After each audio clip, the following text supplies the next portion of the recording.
Hey everybody, John, Half-Ass Gaming, World Headquarters.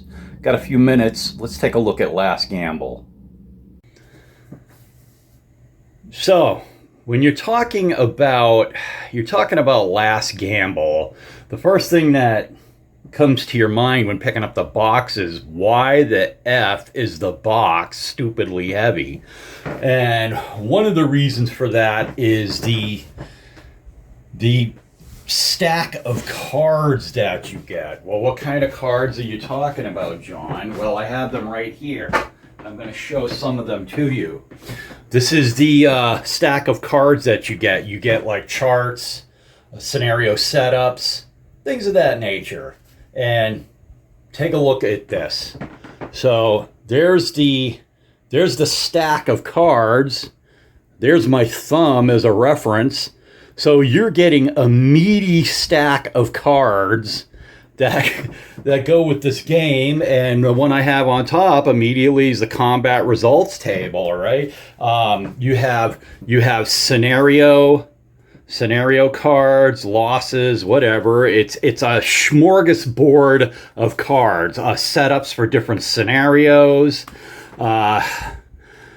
It's a lot of scenario setup cards. There's all sorts of friggin' charts, optional rules and variants. It's amazing, and it's meaty, and it's heavy, and the box is easily the heaviest box I've ever dealt with. And you know, that doesn't mean anything.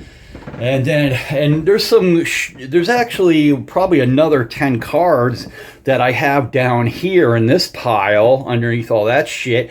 It's even more cards.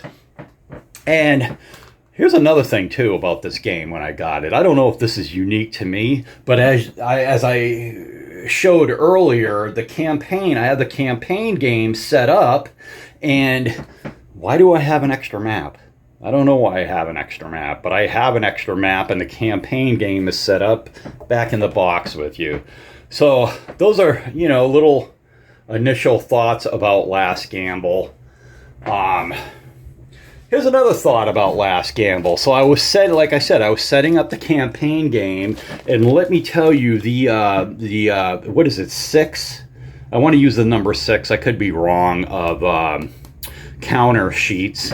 And let me tell you, they're in like a plastic wrap or whatever, but when I tell you, when you pull these things out of the plastic wrap and just touch like one of these, they're falling out of the sprue. So be ready for that. When you just touch one line of counters, the whole damn thing's gonna fall out. All right, so be ready for that. They do fall out really, really easily, which may be a good thing, but when you're trying to pull out a certain row and like a whole shit ton of them just like come loose and fall out, I don't know if people are gonna like that.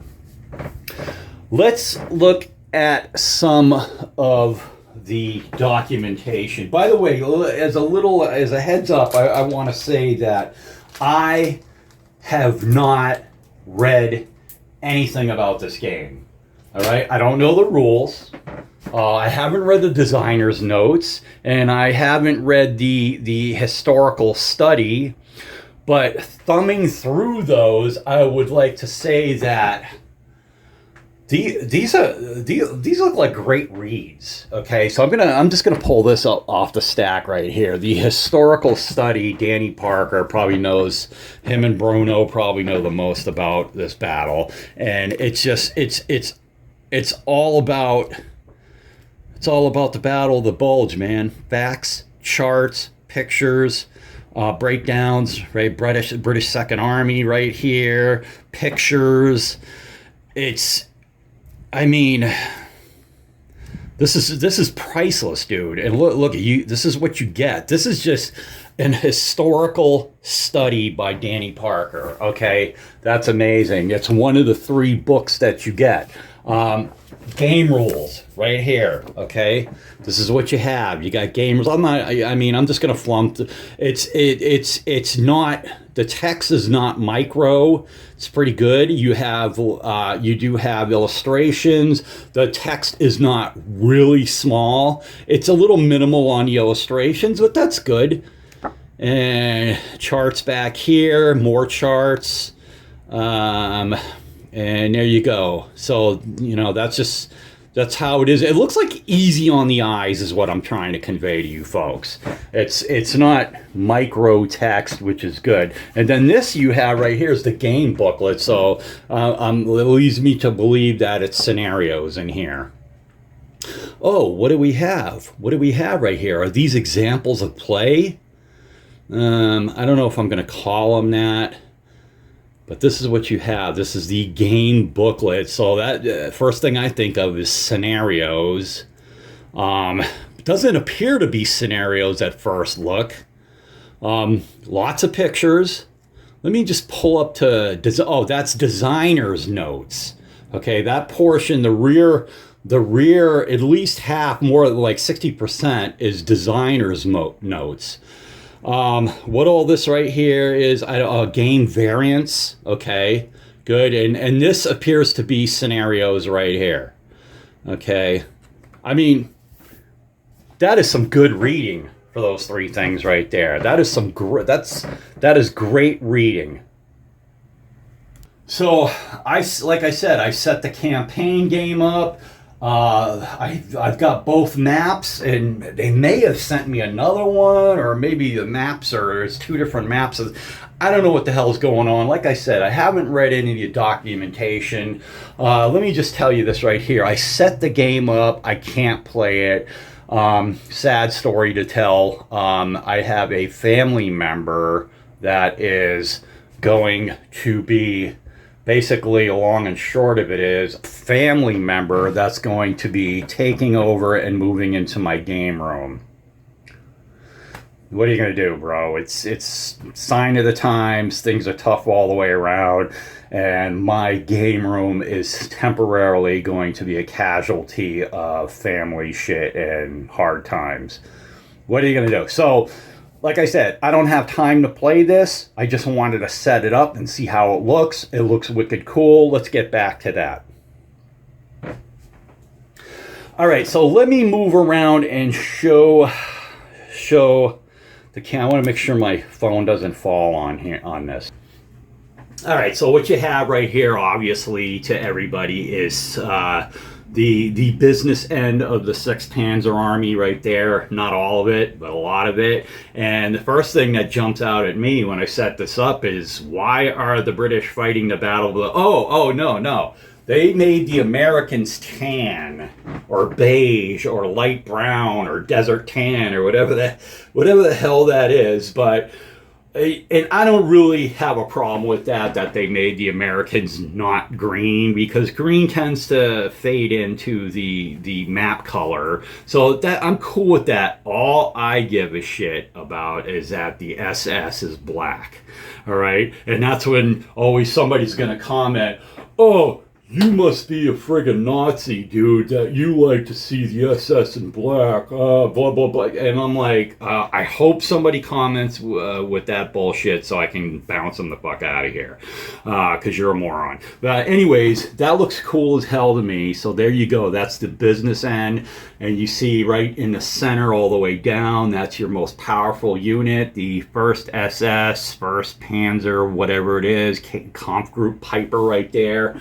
That particular, I believe that particular unit is a 4-stepper. I'm not 100% sure, but I think that particular unit has a 3rd and a 4th step. It looks badass. It totally looks badass. The map, what would I say about the map? I do like the map. It's not a slam dunk for me. I do love it a lot. It's not an absolute slam dunk for me. Okay, I'll say that. I will give it my own personal opinion. I'm going to give it Let me go with 8.8. I love it a lot, but it's not. It's not in it. Okay.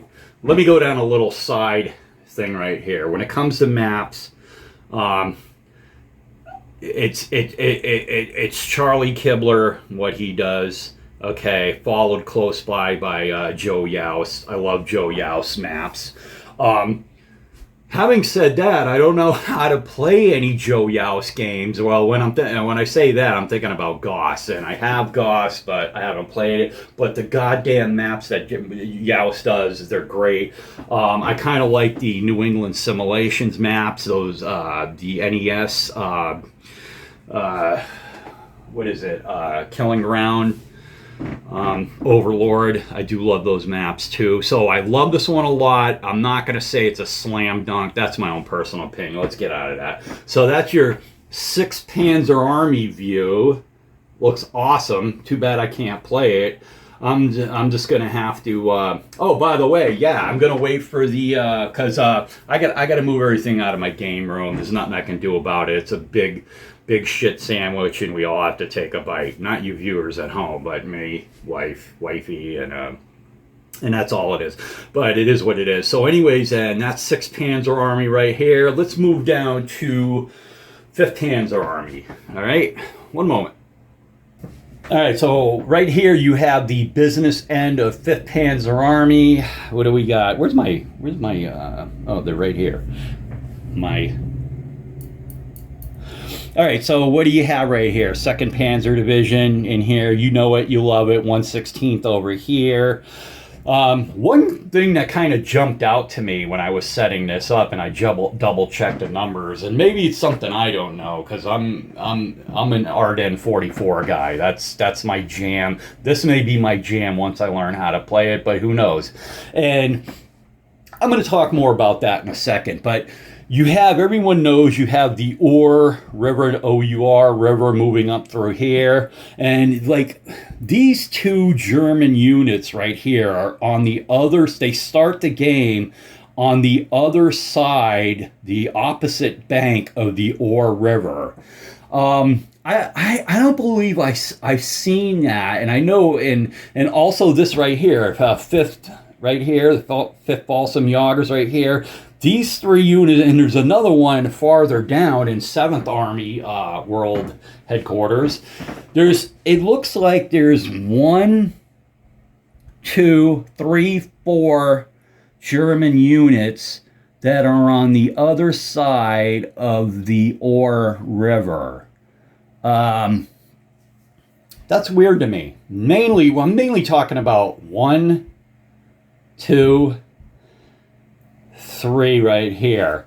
So I kind of want to read the rules about why that is, because in A44, which is my go-to game right as we're speaking right now, all the German units obviously start on the other side of the Our River. These two start over here. I kind of want to dig into this documentation and find out why. That's like the first thing that jumps out at me. Like I said, I haven't read any of that documentation. I don't know how the game works.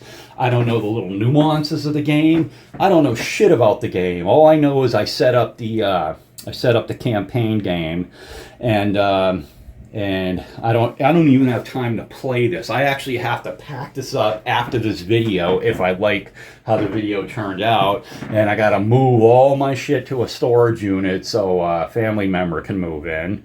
Yay. And that's just how it is. So let me go ahead and move the camera and just take a grand look at yeah, let's take just a big look at a bird's eye view of the whole front. All right, so we're coming down. That's the Monschau area right up there. Okay, I don't know how much action's going to go on right down there. And then those are the reservoirs right there. You have an engineer up in Malmedy, I think, off to the right. And there's 6th Panzer Army. We're coming down through right there. That's going to be a huge friggin' battle, as we all know. And then we're into the one area of the 106 where they're going to get together and surrender. We'll see. Not necessarily going to surrender, but usually ends up they're surrendering. Then we're moving in the 5th Panzer Army, the 116th Windhoons, 2nd Panzer Division. Have a couple of units across the Our to start the campaign. That's weird to me, but I'm going to become educated on that one way or the other. And we're moving into the 7th Army area. Not very exciting down here, but that's 7th Army. So that's your campaign start. No, those aren't Brits. Those are Americans. And so let's review. So very heavy box, last gamble. Don't know how to play it. The documentation seems to be, I don't want to use overwhelming, but it is overwhelming. Overwhelming gives you a negative makes you think that it's a negative. It's not. Shit. That looks awesome, that documentation. Looking forward to it. Million charts. The quality of the game is it looks top notch to me. The maps, I love them. Would I call them the coolest thing I've ever seen? No, but I do think they're very nice, very nice. And the more actually, when I do get the chance to play this, I might appreciate why they went with beige or desert tan or light brown for the Americans, because yeah, the Americans went green on a green map. That does get to be a pain in the ass after a while. The counters, I don't know what size. Let's see, let me look it up. Are they 5 ace? Counters usually jumps right out and they tell you the size of the counters. They're pretty nice. They're bigger. Wait a minute. Yeah, 5 ace. 6 counter sheets, 5 ace. Let me read some more shit off the back of the box. The complexity here is 7-9 out of 10. Okay. Yeah, all right. And the counters are 5 ace, and it's 2 map sheets. Oh, wait a minute. It's 2 map sheets and one that's 25-21. So you're telling me this bonus? I thought they just effed up and gave me an extra map sheet. Turns out this one's supposed to be smaller. What the hell's going on? It's the western portion of the map. This one's smaller? I didn't even notice it was smaller. Hold on. Oh, I see what they did here. So it has Liège. Okay, I don't understand why they did that. It looks like they chopped off the southern edge of the... You know what? Whatever. I'm not even going to worry about it. I just thought they gave me an extra map. And they didn't. So there are 3 maps. Okay, cool. Cool in the gang.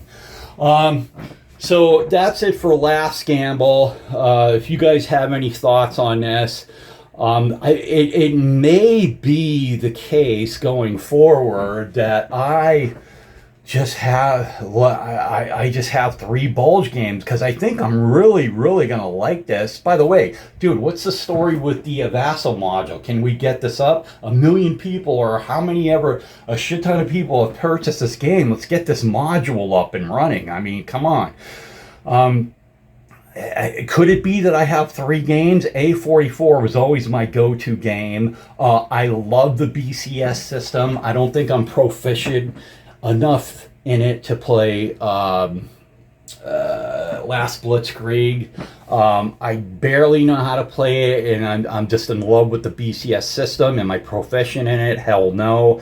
And if I love this game too, man, I might just have 3 go-to bulge games. I mean, whatever. So that's where it is from here right now, man. I hope you guys found something about this game that you love in this video. So I'm John. I'm out of here. I wish I could play this, but you know, shit happens in life. I can't play it. I just wanted to set it up for you guys. All right, I'm out. Ciao. Bye-bye.